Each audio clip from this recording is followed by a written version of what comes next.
Bienvenidos al orden del ser. En esta ocasión seguimos con el tercer personaje histórico que establece Michael Hart en su ranking, Jesús de Nazaret. Citando al propio autor, el impacto de Jesucristo sobre la historia es tan obvio, y tan acusado, que muy pocos cuestionarían su posición entre los hombres más influyentes de la historia.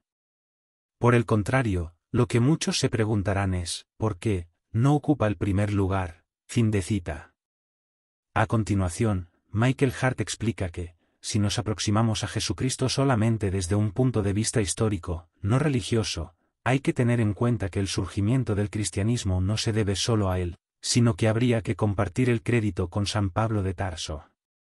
Ya que, al morir Jesús, sus discípulos no formaban un grupo numeroso, y fueron considerados una pequeña secta judía.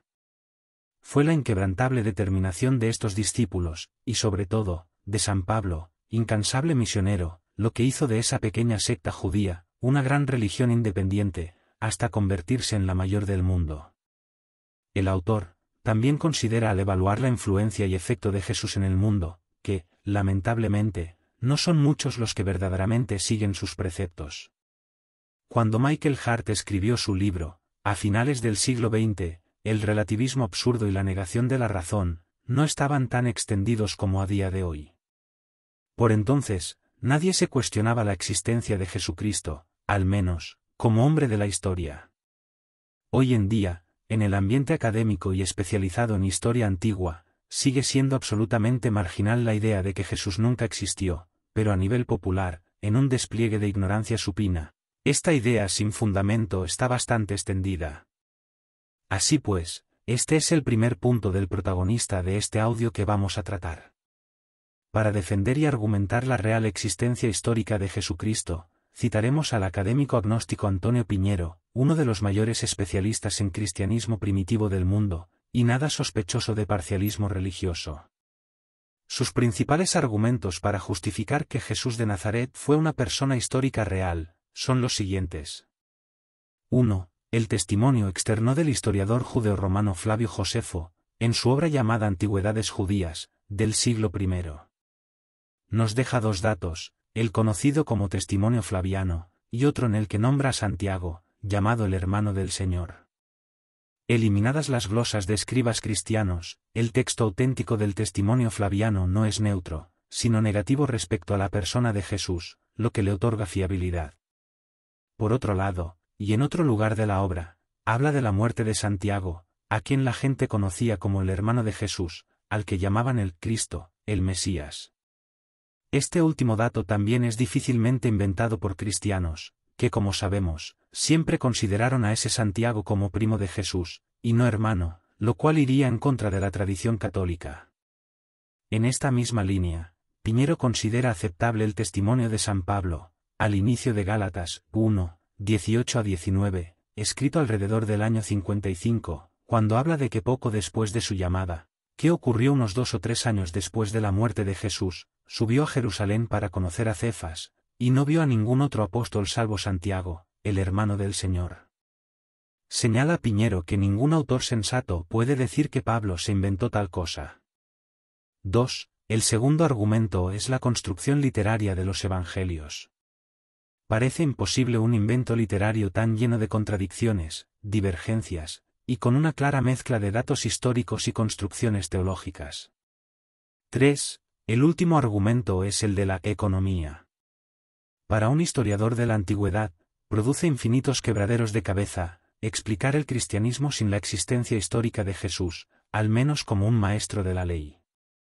Es mucho más económico, sencillo y plausible, aceptar su existencia histórica que suponer que fue un mero constructo literario. Continuamos señalando, tras exponer el resumen de los argumentos de Antonio Piñero, que la opinión generalizada, entre los expertos en historia antigua y más concretamente, judaísmo y cristianismo primitivo, es que el cristianismo tiene como base un personaje histórico que realmente existió.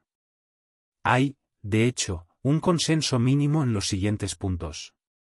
Fue un maestro de la ley y profeta. Entendiendo estos conceptos dentro del judaísmo. Provenía de una clase social media-baja de la época. Era sanador.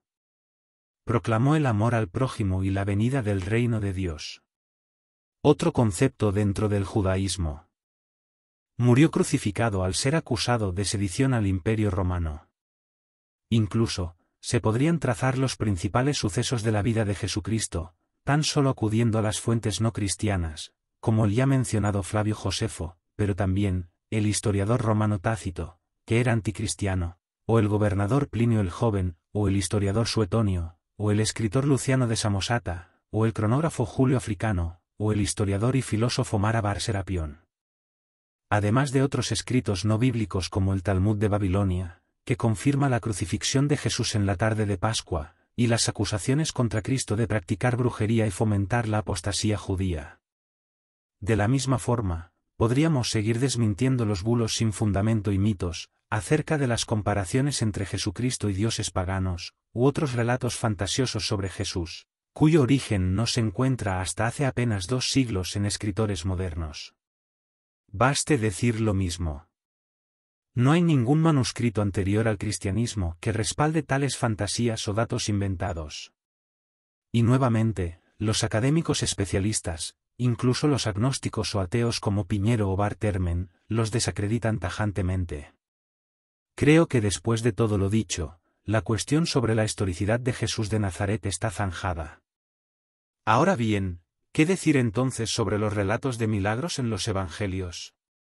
Lo primero que hay que explicar, es que el concepto común que tenemos en esta época moderna de milagro, no es el mismo que el de los antiguos.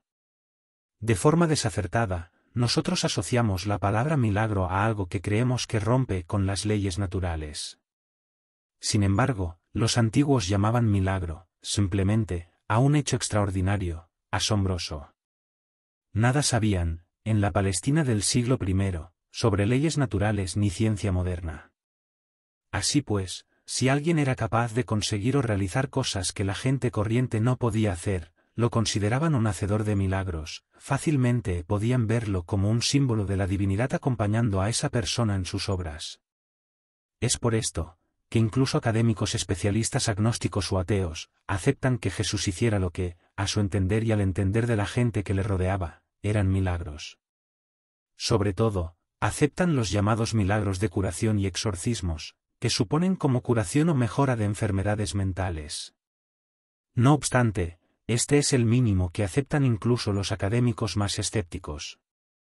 El debate sobre si Jesús fue tan solo un hábil taumaturgo, o verdaderamente, realizó milagros de curación del estilo de los atestiguados y documentados en la oficina médica del santuario de Lourdes, por poner un ejemplo, es más bien, un debate filosófico. Al igual que el milagro de la multiplicación de los panes o de su resurrección. La plausibilidad de que estos sucesos sucedieran realmente, ya no depende de criterios históricos, sino de los supuestos filosóficos que tenga cada uno de antemano.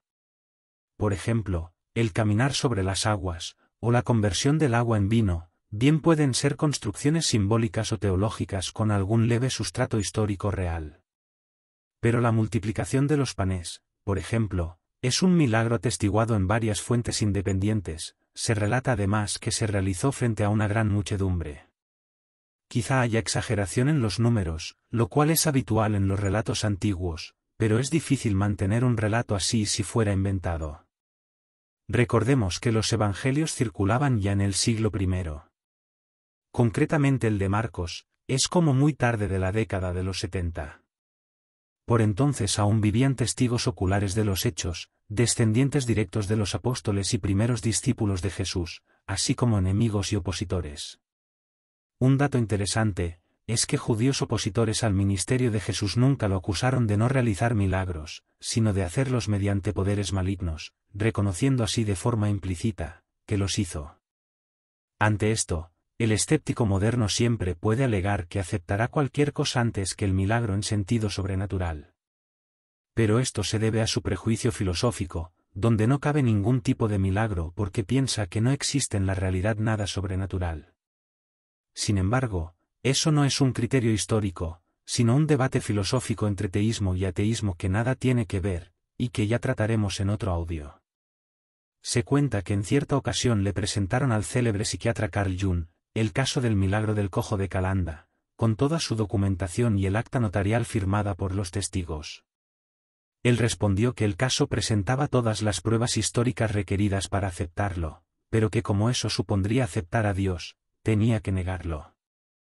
Es el mismo razonamiento que lleva hoy a negar otros casos similares y mucho más cercanos en el tiempo, como la repentina y extraordinaria curación de una ceguera irreversible, atribuida a la Virgen de Fátima, que también cuenta con acta notarial firmada por testigos oculares del hecho y del médico especialista que hizo el diagnóstico.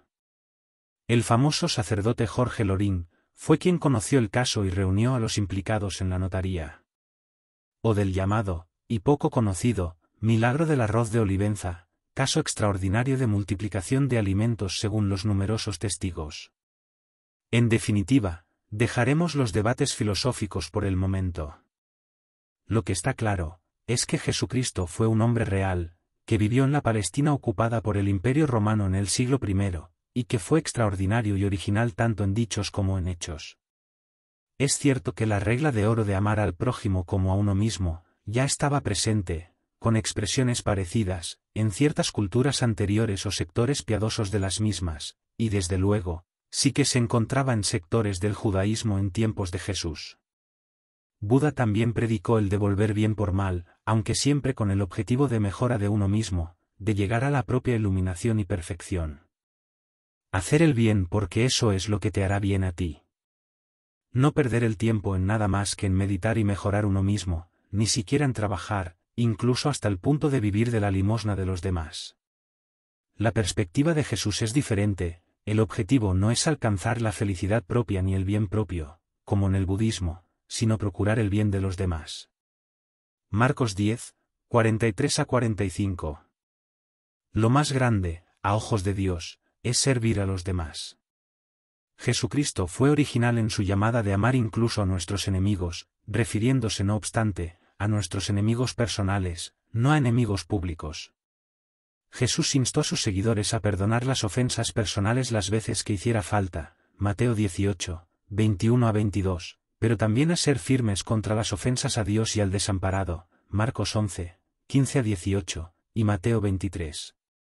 Sus bienaventuranzas del Sermón del Monte son una enseñanza ética tremenda. Y también fue fundamental sus llamadas a poner los ritos religiosos por detrás de la ayuda al necesitado. Mucho queda que hablar sobre este fascinante hombre de la historia, de influencia fundamental en todo Occidente, pero lo haremos en otros episodios. Si te ha gustado, no olvides darle like, comentar, suscribirte, y compartir este podcast. Un fuerte abrazo y gracias por escuchar.